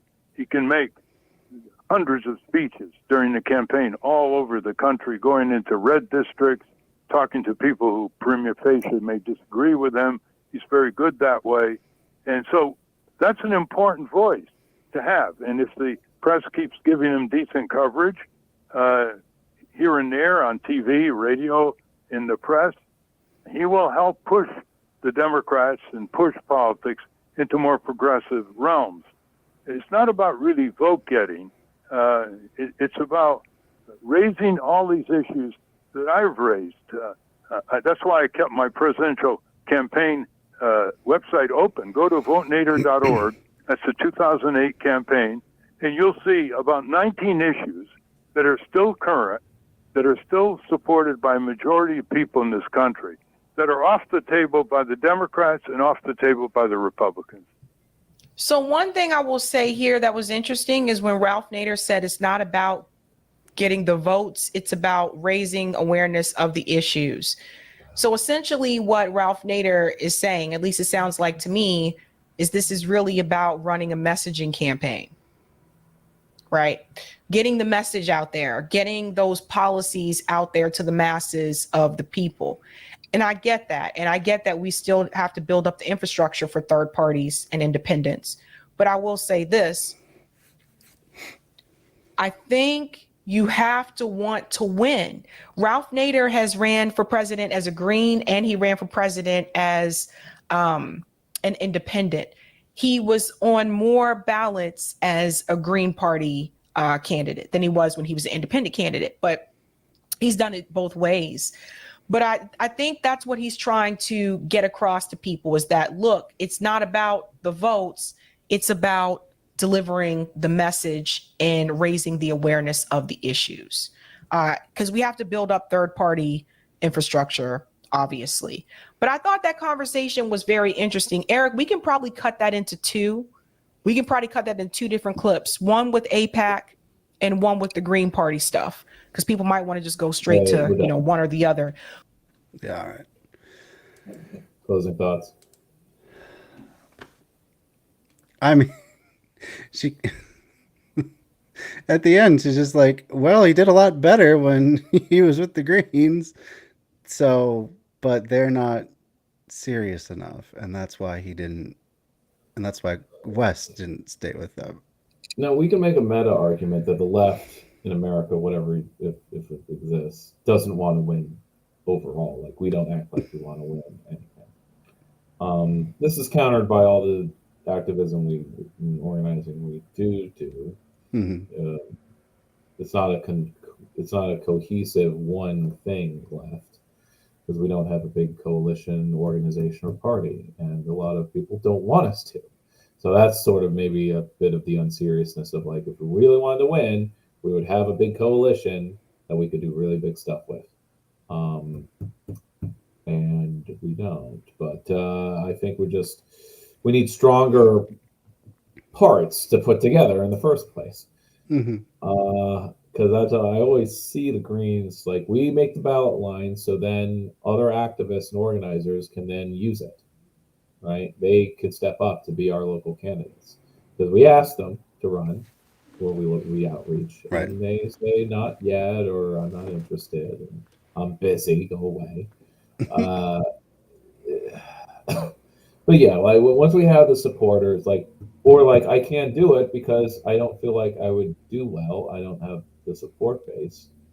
You need the support base, and for that, we need supporters. We need little funders, even if it's $250 a month, it adds up. And at least it's a starts by giving us an advertising budget, just put right. A Facebook post and boosting them. Oh yeah. And we do that sometimes, and it does have some effect, but also not at all. So I'm kind of down on it, negative. Even though I kind of in my heart know it's kind of necessary, but I don't want it to be. But yeah, I could spend it on outreach, and that means paying people, trusting people to do it. Yeah, lots to think about and think and act on that. And but the art of it, like professionals like Sabrina there. They need to be joiners. They need to think of themselves as joiners. And I think they never seem to think of themselves as joining anything. I'm an independent journalist. I can't be a part of anything larger because I need to be, unbiased. Yeah, objective. Yeah, Though the Chris Hedges is as the if that's writer, and he's possible. Green Party. So, but it's like, yes, why? I for the sake of politeness, when a Green Party person is talking to such a person, with independent left media, I never hear the question of why don't you join the Greens? What is stopping you, or joining any organization? And you'll kind of get a bunch of reactionary gobbledygook of like, oh, you don't seem to have the right mix of a base, or you're not winning. You don't seem to want to win. Yeah. Well, yeah, I kept waiting for them to articulate what they actually meant by that. They don't want to win. Like, it just seemed to be saying you don't have all the resources of the Democratic Party, and therefore you're not serious. And until you are at the level of the Democratic Party, nothing you say or do will make you a serious Candidate. party. Yeah. Right. It does seem self-fulfilling, or the goalposts will be moved. Yeah. It's a signal. Let's see. I just had the thought, but I just wanted to listen to you. Savvy was saying like, oh yeah. Well, what does it mean to not want to win? Well, see, the thing is, we certainly have, at least if you want to do a comparison of who wants to win more, you can definitely say the Green Party wants to win more than West or Nader do, because they will say they just want to get the message out. How does this actually build infrastructure? Because I was supportive of West in the first few weeks because he was saying something about how I want to make a united left party. I want a coalition build amongst various organizations. He's yet to do any outreach or make deals of any kind, because that's not what he really actually wanted to do. Because as soon as he actually tried, I think he realized, I'm a jazz man. I can't coalition building. Yeah. Or that involves talking to people and going to meetings, and that's not my style. Or I have to put out fires. It's conflict. There's conflict there. You have to deal with people who don't actually agree with you. The dirty work of being a politician. But only not the agenda, but just how to do it. Mm-hmm. Which is always the disagreement. But like, we get battle lines. You can't win without the battle lines. Otherwise, people can't vote for you. So there's step one, right? Step two is then advertising that you have the battle lines. So part of me thinks we shouldn't campaign or advertise in certain states at very least until we have the ballot line security. But sometimes that's not until May of the cycle year. And so there's a bit of contradiction of like, you campaign, but then you lose the ballot, the fight for the ballot line, because of the Democratic Party sues you, or some unforeseen problem occurs. So you might have wasted resources. Maybe it's not, but I mean, in the end, people can't vote for you in that state. So it seems like the organizing was a waste, unless it transforms into something else, but it rarely happens. And at the same, it's like we only have so many resources. By the time you can only ask the same person, I guess people gave $20 to Bernie multiple times, right? So like a campaign has multiple sections. What do I mean? Not sections, but it's phases. You have the get on the ballot phase, but you're campaigning all the while doing promotion. Then there's a get out the vote, an advertising phase that requires another, let's say each thing is $1 million. Yeah. And then you have the get out the vote in the last month or so phase, and that's another $1 million. You have to fundraise for each of those phases. That means asking the same people, sometimes the same amount of money. Give till it hurts, keep giving. And people eventually get, psychologically drained by that. It's like, oh, they keep asking for money. It's like, are they always in trouble? I mean, it's like the Democratic Party. I can't tell you how many goddamn texts I got last month that started with, we're begging you. We're begging you. Oh, I hate those. We need this, to save democracy from Trump. We're begging you. Help Biden. Help Joe out. Come on, man. Like, it was literally like, oh, God, they're robo-texts, but it was they're the worst. It's always the sky is falling, and if you don't give every last dollar you have right now. And I think some critique that we're unserious, we don't want to win, is the fact that we don't want to grift off people. Like we don't want to make I mean, yeah. that plea every Yeah. goddamn month or quarter. We just we want to limit it. And I've been in the room during these discussions, and I will personally say, like, it gives me the ooglies. We don't actually want to fundraise, not in the traditional sense where we're just asking the same goddamn people. We can ask a broader range of people, but we're definitely not going to ask working class people for money. I mean, they don't have any money, and a lot of people don't. Whether they're paying college loans or that. But I think if the ask is cup of coffee a month, price of a cup of coffee a month, like a subscription, like a podcast, you can help fund organizers to do the real work of party building. That's what it means to have infrastructure. Media campaigns do not do this. You can get some energy, some attention, and maybe people will ask. But think about Nader. Like, he's still asking people to go to his old '08 website. Is he organizing people via that? That's crazy. That's crazy. That's weird. He didn't even change. He could change the domain. He can keep the server, but change the domain. Right.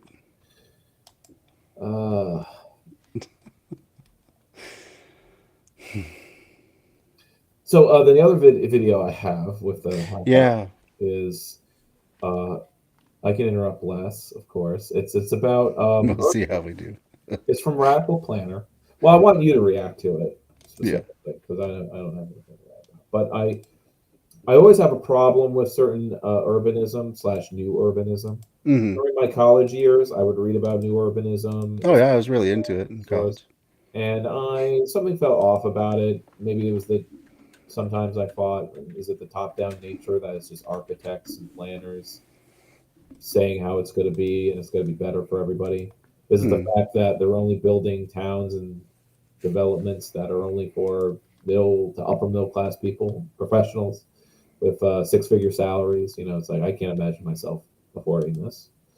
How does it or it's like the problem I had with most architecture. It's like you're saving the world one building at a time, but within market economics.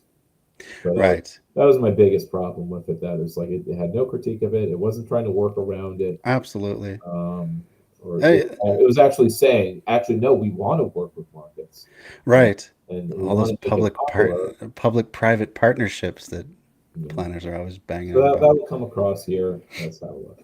But yeah, it took me a long time to figure that out too. But I think it was really reading Jane Jacobs' The Death and Life of Great American Cities, which is supposedly like the founding text of new urbanism, that really drove it home that she has no plans to question capitalism or market forces whatsoever. She's all for them and happy to work with them. So there wasn't quite a lot of Marxist analysis in my architecture library. Right. Though there was a quite number of leftist architects out there, but I was puzzled by how their beliefs about society. It was more that they were left wing and that they weren't authoritarians, except they were perfectly comfortable working for the rich, corporations, and maybe the public sector. But yeah. All right. Well, let's see it.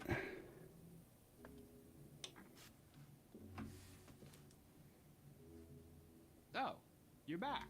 I know, it's really hard to deny yourself a good discussion of urban planning theory. Last time, as you remember, we talked about the rational comprehensive theory of planning, which believes that the planner is an objective actor, that they make decisions that are completely informed and always in the public's best interest. Yeah, that's a bad place to start. That's a good basis for a lot of right-wing thinking.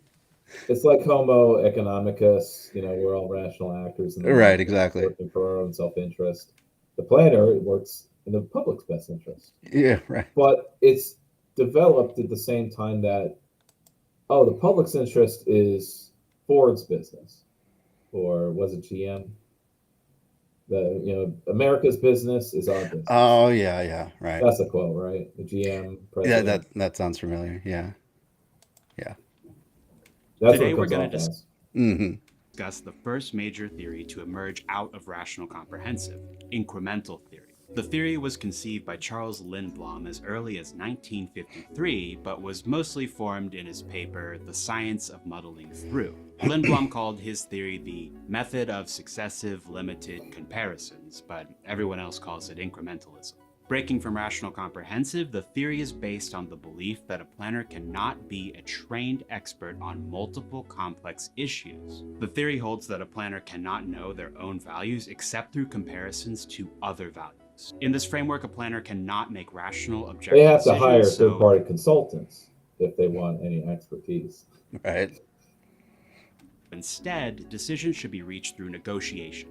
Finally, incrementalism rejects the idea of having a long-range plan. Instead, all actions should be focused on fixing existing issues. Despite these differences, Lindblom saw incrementalism more as a branch of rational comprehensive theory, not an entirely separate theory. Incrementalism basically tosses out the superhuman promises of the rational comprehensive approach. It doesn't claim to study every possible option or outcome, nor does it claim to adhere to a set of values. Instead, it takes a handful of alternatives and examines how they're different from existing actions and also how they're different from each other. These alternatives are always palatable to the existing political atmosphere. It wouldn't be incremental to propose an alternative that requires a political battle to implement. The incrementalist has no goals or vision. They're only guided by the most convincing argument of the day. In researching this video, I saw pop planning sources like Planetizen attempt to redefine incrementalism as I used to follow them a lot. What changed? I don't know. Or you just stopped following? I just stopped following them. Like they were saying basically the same stuff again and again, and I was moving on to other ideas.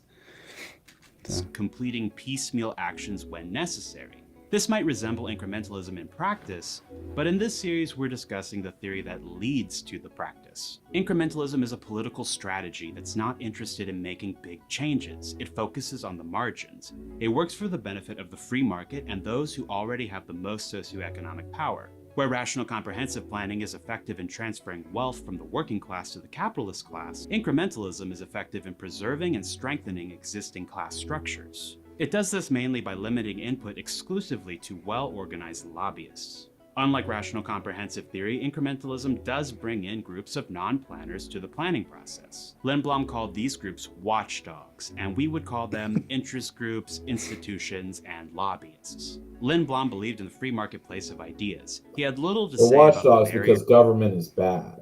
So Yeah, of course. watchdog Yeah, they need to be watched at every. government abuse. All right. Yeah. What was I thought about like incrementalism, I guess, as like a bad thing that needs to be like we need to fight. How do you argue about not doing? But I guess the whole like you just keep repeating that like, look, this is like, oh no, sorry, I'm just like the value behind this theory is stability. You know, people value stability. Yeah. And only the people who have unstable lives will be, want to tear down or replace the establishment. That's sort of what I get from canvassing. People have a stable life somewhat. They want a type of incrementalism, even if it's coming from the Green Party. That's why you have to prove you can run things first. It's like, well, I'm not so dissatisfied. I don't want someone who is new at it. I want someone who's still a good manager of the city. Right. Even if, so that's why, I start with an argument about liquid democracy, or like, shouldn't we all have a say, or be more involved or engaged in city governance? Or is it just about having the right person in charge and they're doing the right decisions, regardless of what kind of theory they're following? Right. barriers to entry when developing the incremental method. Sure, anyone can form an interest group, but decision makers are going to respond to the most politically connected groups first. And beyond that, they're just going to handpick the groups that cause them the least amount of political friction. Lobbying is the only thing that resembles a public process under the incremental theory. Watchdogs are supposed to work directly with decision makers to push their preferred alternatives. Watchdogs don't have to share their values with other decision makers. They don't need to convince anyone of why their particular alternative is in the public's best interest. They just need to be successful in negotiation. In incrementalism, the wants and desires of the watchdogs participating Hold on. Is this the voice of the Voice of the public? public. They do act like it. In the Yeah. decision Or rather, in the process press are releases, when we say like, "Oh, we had a full consultative. We brought the stakeholders in Yeah. to plan to inform our plans and the next projects." And it's like, and if you go to that stakeholders meeting, it's one institution head after another, half of them being real estate or something like that. Right. And it's Yeah. sickening. I don't like going to those meetings because it just reminds me of how lopsided, just how capitalist our Power government dynamics is. I are. guess. Yeah, absolutely. substituted for the public good. I hope you can see the problem in letting corporations, nonprofits, and investors decide the future of where we live, all the while preventing actual changes to the system. The watchdogs and decision makers negotiate to achieve parteo optimum. This means that the selected alternative would benefit some watchdogs more than others, but harm none of them. After negotiations, decision makers select a single alternative based on whichever one has the most support and also achieves parteo optimum. Sounds democratic on its face, but remember, the only people participating are the most connected, wealthy, and powerful. Lindblom was a conservative. He created the theory as a conservative, as someone who believes that a free market with powerful corporations is the best way to organize the economy. Incrementalism is considered the most right-wing theory of American urban planning. Incremental theory is effective in reducing the role of And yet planners it's also and the diminishing. default. Yeah, basically. So I'm not sure what is the most left-wing form of planning because I'm not sure any planner in America has that. Or is there Yeah, enough of it? I'm not really sure what that would be either. I can't imagine it. Hmm. Well, I mean, like my father, like he didn't quit planning; he was fired, or at least let go or not renewed. Hmm. But yeah, I think he wasn't interested in continuing a career in planning because incrementalism was the default and it wasn't changing. Yeah. And he wasn't having an impact. Yeah, that makes sense. I'm not surprised. The public. It presents only small politically feasible changes pushed by well-connected groups. Incrementalism doesn't try to solve problems. It makes surface-level alterations while preserving the root of the problem. Incrementalism 70 years later exists here and there. It's pretty common in transportation planning. And this is just conjecture. I think incrementalism is most prevalent in the suburbs where communities are not as organized. Ironically, the watchdog system works best when no one's watching. But two groups come to mind when talking about incrementalism: strong towns and the Congress for New Urbanism. Remember when I said incrementalism was right-wing? Well, strong towns and CNU are also right of center. I know. How can walkable neighborhoods be right-wing? Rightists hate walkability. Well, the form of our neighborhoods and of our cities is far less political than you might think. The politics are in how urban form is used to benefit or burden people. Strong Towns, which proudly identifies as incrementalist, was founded and is still run by a Republican engineer. I don't think he's a Trump Republican, but his No, he's beliefs definitely in not. endless growth, the free market, and the role that corporate investors play into creating a thriving city are all right-wing. We hammered on a And what strong about town seeing- video, right? Or am I just talking? I'm thinking of my show. I don't think we've done strong towns directly. We've talked about Chuck Maroon a little bit, but I don't think we've covered him. It'd be fun to cover some of his stuff sometime. It's been a while since I've We visited his stuff. Since I have at least 2 episodes where I basically read a Strong Towns article and just my commentary was just like, this is conservative and this is, or moderate, I think is my argument. It's just like, this isn't really, Yeah. this isn't challenging anything. It's making all of these capitalist assumptions. I think that was my point. It's just like, here's the capitalist ideology hidden within this really moderate, sensible sounding article about urbanism. Right. I did that twice over 2 episodes, probably a year apart. Yeah. Yeah. We should cover him at some point though. And, CNU. I don't know how active CNU even is anymore. It's been a long time since I followed any of these guys, actually. It was obviously more important in architecture school, but I was not really interested at the same time since as I was reading about new urbanism, I was just not impressed. I was like, oh, look at this nice suburb they designed. Right, because And, true. When the rubber meets the road, when they actually do and plan things in the real world, it ends up just I think the hammer blow, reproducing. though, was when I read the book on reforming zoning, Uh-huh. and then my city did and actually hired the consultant they hired was the author of that book, and the result is zoning reform and changes to our zoning code, the rules, and the maps that were basically the watchdogs and the interest groups involved were the local real estate industry. Yeah. You know, who are going like who wanted to build more in Albany, and now we have all of the kind of gentrifying development that every other city got, and Yeah, that's where we're it does getting, nothing to actually and no solve one it likes in the it real world. except for the people moving in, I guess. But people are moving Yeah. in, but it's gentrifying, and that was a nail in the coffin. Like, okay, the ultimate expression of new urbanism in my urban environment, because it is being done piecemeal, but with a plan that's long term. It's still just to satisfy the real estate market. Yeah. And there's studies and projections about growth in our area. I'm not. Yeah. Yeah, and their ideal cities don't exactly include um, the working poor, um, They don't need. or any sort of unsavory commercial activity. Well, get this. So constantly, we have a number of corporations like Stewart's. If you don't know Northeast American memes, Stewart's is sort of a memeable thing because they're a very large chain of convenience stores, Okay, I have heard of them. and they have been okay. So two corporations actually come to mind have been closing all their locations in Albany. Not all of them, but they've been closing them one by one.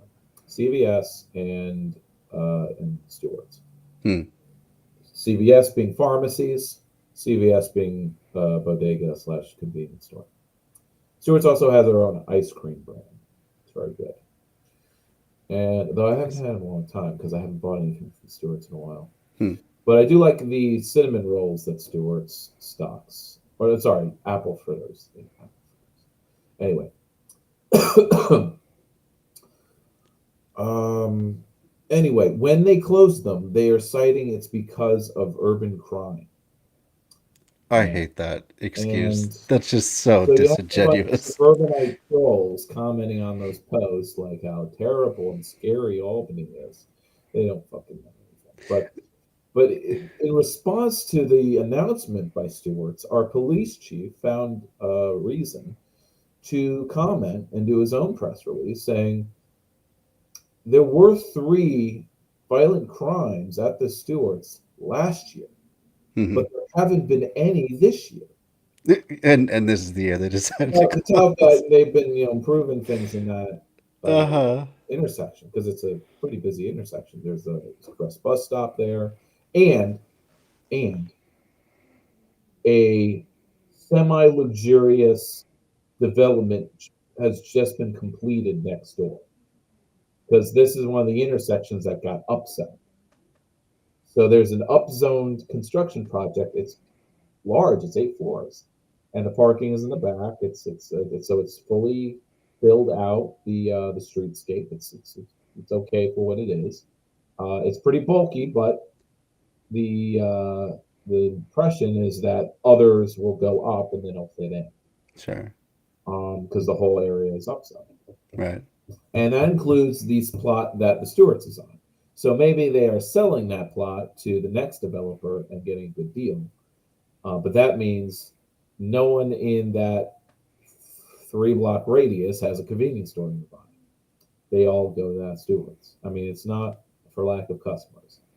There are transients, there are homeless, of course, but there's been no crime lately, or at least less of it. Sure. And they're saying they're closing because of the crime. Why they're doing this? What is? I guess it's good cover because it's partisan, I guess, for the real reason why they're closing these stores, which is it's just a hassle. They're not making as much money as they could because they all have both these companies have plenty of suburban stores in our county Right. that are making more money than the urban ones. And that's basically what it all comes down to. Absolutely. And, They just want to concentrate. As mentioned, CVS, I'm sorry, not Stewart's, has still been building new locations Mm-hmm. in the suburbs because they're also gas stations. Ah, okay. Those are the money makers. Yeah. The urban stores don't sell gas because people are walking in. Right. And they don't sell gas, so it's not making money. So anyway, quite a digression there, but it really sucks just to be told go fuck off and die because we're not able to exploit you like others, like we are the suburbanites. Right. Yeah. And then blame it on crime. Yeah, Blame it on the people that have the least ability to respond. And then it's always the 1-2 punch of it's the crime, and then also those liberal cities, they've made petty crime legal now, so you can steal up to $900, and no, it's not a criminal offense, so there's no reason not That's to do it, completely which is also different. bullshit. But yeah, though in Albany, the shoplifting has been relegated to the restorative justice program, which I was a member of. And it's still continuing, I believe, but I don't know how strong it is now.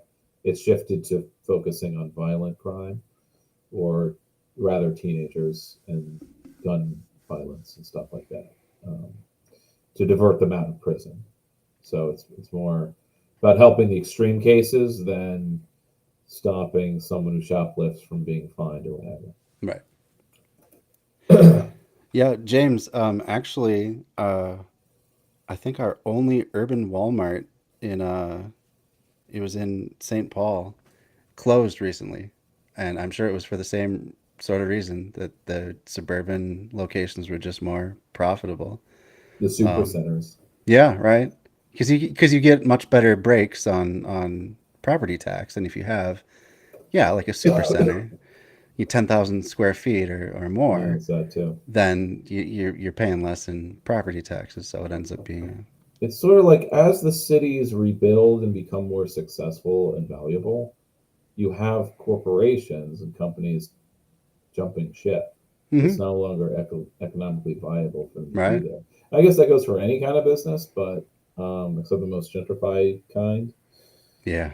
So obviously we want like community businesses to replace the corporate ones, but so it's sort of a necessity. But as I explained in a previous version, we had a try at a community grocery store, but when you're small scale, it's like you're losing money.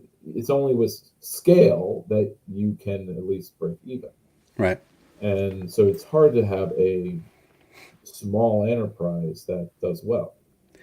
Yeah. Well, you just have to reframe it as it's not about being profitable or doing well. It's about providing necessary services and goods to your local community. Get this, James. The Dollar General in the south end of Albany was the main kind of grocery store for that neighborhood. Oh man, yeah. Believe it or not, and they left and closed. That's why it was like the South End grocery was like such a big deal, because there really was a food desert there. But it only lasted a year because they took out loans. So where is this branch of urban planning that does advocate for community businesses and locally government run businesses and stuff like that? Where are they? What are they called? What are they doing? Maybe I it guess just doesn't exist. There's anarchist planning. I think there's a site called that. Okay. But they don't have a lot of content there, unfortunately. That's too bad. All right, well, let's finish up this video because we only have a few more minutes left tonight. Led by famed architect Andreas Duany. Well, Duany also identifies as a conservative. Yes, he certainly He is. co-authored a document called Conservatives and the New Urbanism. Do we have some things in common? Let me read you a little snippet. In the study's second section, we consider two paths to new urbanism. One is based on government mandates and the other on a free market. The latter, which we hope to show, is not only conservatives' natural choice, but also far more effective in getting to where new urbanists want to go. I'm saying that again so you hear it. The conservatives' natural choice is far more effective in fulfilling the new urbanist vision. Hold that with you, keep it close, that matters. Strong towns and CNU are watchdogs, they're lobbyists. They come to cities and suburbs to negotiate with governments to slightly amend the zoning code. This opens up land for redevelopment. This allows investors to potentially turn a profit. This satisfies private equity more than any sort of housing shortage or third place shortage or whatever these two groups are claiming to do lately. Strong towns and CNU aren't actually attempting to resolve urban issues at their source, they're just trying to turn more land over to the free market and reduce government oversight, which are foundational beliefs for conservatives and incrementalists. For the record, I don't object to the urban form that strong towns and CNU push. I object to the idea that form alone will solve socioeconomic issues. Strong towns and Right CNU don't typically create comprehensive... That's a really good point, because it is that urban form that they're pushing that attracted me to new urbanism in the first place. I quickly figured out, though, that there was no point in upzoning if it meant that no one could own it. Yeah, right? Yeah, precisely. Plans for governments, they focus more on small areas and neighborhoods. That's another incrementalist value that I object to. These developments are more often than not islands of walkability, disconnected and disjointed from other walkable areas. This will always be the result of planning incrementally. I do think neighborhoods should make their own plans, but there needs to be a centralized plan that connects everything together. Otherwise, we just get leapfrog development. This is where incrementalism fails the most. And it's impossible to do mass transit in those areas. Absolutely. Like, maybe each of those walkable island stops, but there needs to be a reason for people to travel between them.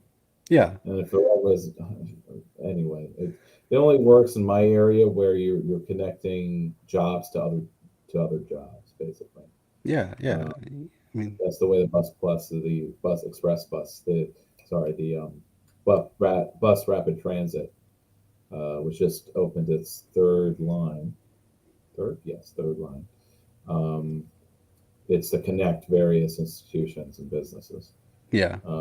Not places where people live, because there just wouldn't be enough people. Or, let alone those third places that people want to go. Like there's hardly any rail lines that go to, say, parks or other sort of amenities.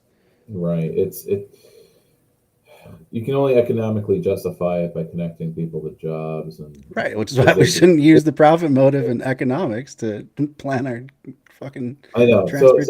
So our transit planners are also incrementalists, but they at least have the vision to do the bus rapid transit, and it's only when federal funding frees up that they're able to actually build them. Yeah. Which really sucks, because it means it does suck. Every 8 years, basically. Well, yeah, in Minnesota, we get a new light rail line once every decade, and that's about all we can really hope for. We've gotten a few bus rapid transit lines, but again, it's just, it's connecting one shopping mall to another shopping mall. It makes it easier for me in downtown to get to the mall and the university. Exactly, yeah. Whatever, but I can't use the bus system to visit somebody in the burbs or whatever. If it's too long. It's not. It still sucks to not have a car. There's car shares, but it's always up in the air of how well it's doing, or it's doing so well that they're never available to book the car, because I've never been able to. Yeah, it's a poor substitute, that's for sure. To select alternatives based on power relations with a strong preference towards the organized and influential. Incrementalism preserves existing institutions, dynamics, and the status quo. The theory is not concerned with agreement or sharing perspectives, it's concerned with who can strike the best deal and get the most political support with minimum pushback. An incrementalist framework would not include long-term goals or a comprehensive plan. It's only concerned with making marginal changes to address existing issues. Finally, the concept of the public good is reduced to the desires of whichever watchdogs are present for the decision-making process. Thanks so much for joining me. I hope you like these. I wish I had found the spirit of scholarship while I was still in graduate school and actually needed to do well in theory class. But whatever. When it hits, it hits. Next time on Radical Planning 101, we'll discuss advocacy planning, the second major theory to break from rational comprehensive. Don't forget to like and subscribe, and I'll see you then. I like that guy's videos. So if we go as we go through the his series, we might get an answer to your question of what is that left wing version. Yeah, of man, I sure planning hope theory. so. Or there's theories, but it hasn't been able to be put into practice because of the constraints of neoliberalism. Capitalism. basically. Yeah. All right. Well, yeah, this is About another fun time. Let's Glad see to what. provide. And I'll finish that book perhaps this week. I'm getting kind of slow with it because I'm watching Daria. Yay! Gotta get through Daria. And eventually, I'll ask my boss for things to do. But when they come to me with stuff, I'll do it immediately. Yeah. Um, so anyway, I also took in the previous weeks. I went through the long lecture of what did I do? It was David Harvey's 17 Contradictions of Capitalism. Oh, that'd be fun. Yeah. And so I read. Did I read it, or I just went through I went through a long video of it, I guess. And I took notes off of that, and so I could summarize it for others as well. Cool. Maybe make a pamphlet out of it, or flashcards kind of thing. So it would be a fun little design project, I guess. Definitely. Maybe I did that at work. Because there's a contradiction, he gives an example of it, and then he gives like a solution to it. The two contradictions that he thinks we can never come to some solution with, at least not in socialism either, is uneven development, because it is more efficient to have one town that makes all the soap. It's not efficient to have every neighborhood have its own soap factory or soap workshop, even though in the anarchist mutual aid sense, one person can make enough soap for 1,000 people. Sure. Or it feels that way. But they can never be paid enough to pay rent, I guess. But that's another issue. But let's see, there's that contradiction and some other moving ones. These are contradictions that capitalism adapts to, and maybe higher educated people is one of them. Because even though the argument from the book I'm reading is that more highly educated people are more politically engaged, not sure it leads to revolution or whatever, because that's not his path. But anyway, it's middle of the Well, cool. So you be well, and I will see you on the flip side. Happy Thanksgiving. Yeah, happy Thanksgiving. Let's do the thing. What are you thankful for, Zach? What am I thankful for? I'm thankful for our bi-weekly chats because I always learn a hell of a lot. And I'm always appreciative of the stuff you bring, actually. So I'm thankful for that. I'm gonna answer it unironically. I'm thankful for this bi-weekly break from the monotony of other social engagements. There you go. Hey. Although yesterday we did a chili fundraiser, and I won runner-up. Hey! Wow. Although we just have one judge who just like makes a call at the end of it. Oh, and he always shoots. Yeah, who's the most ML guy. But he does put in a good amount of effort. And this is my first time doing it. But I made the kind of chili I wanted because last year I didn't like anyone's chili. It was all more soupy / like sometimes it comes across like salsa. I mean salsa. Yeah, you don't want that. Not enough beans. So I made mine completely beans and peppers and thicker. Nice. No, not watery. But and I don't add sweeteners to it. Other people kept adding sweeteners, little brown sugar here, cocoa powder. But that can make chili nice, but it's not what it makes it more of a sauce. I want to eat a stew, Sure.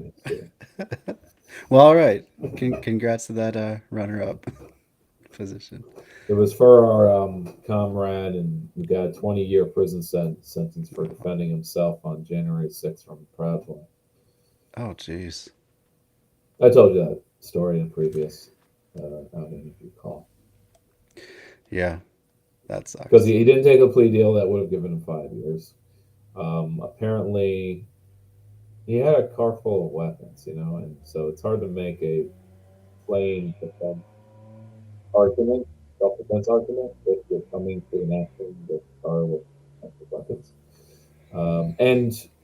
and social media posts about how you're going to kill some, smash. Yeah, That. that doesn't look so great, does it? And that was at least during the trial what the DA was kind of their case rested on his public media profile of like he's looking for a fight. Yeah. So and he put himself between the Proud Boy and the Black guy. So. Huh. Well, Sadly. that sucks. Okay, Yeah. so we've raised some funds for his legal defense. Maybe he can get parole a little faster. That's nice. That's a nice way to do it. Or maybe it's still for his appeal, but he's been sentenced. So maybe it's Anyway. to appeal his sentence. Okay, later. Good night. Later. Yeah, have a good one. See you next time. All right, that was Dan Platt of the Three Left Show and What's Left in Albany. I have the link. Where is it? I had it up earlier. Let me just pull it up again so you can find out more about what he's doing. So it's all at 3lefts.news. Put the link in the chat right now for you. There you go. All right, let's see. So James, I assume you're still hanging around. Do you have anyone that you'd like us to raid into for those of you who may be joining on Twitch? Let's see who's on right now.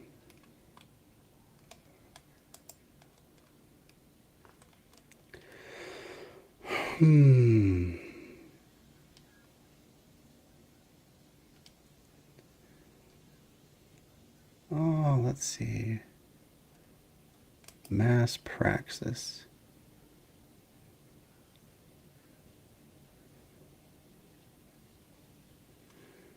Oh, that's with David Donovan. Let's raid mass praxis. Go and do a local stream. All right, cool.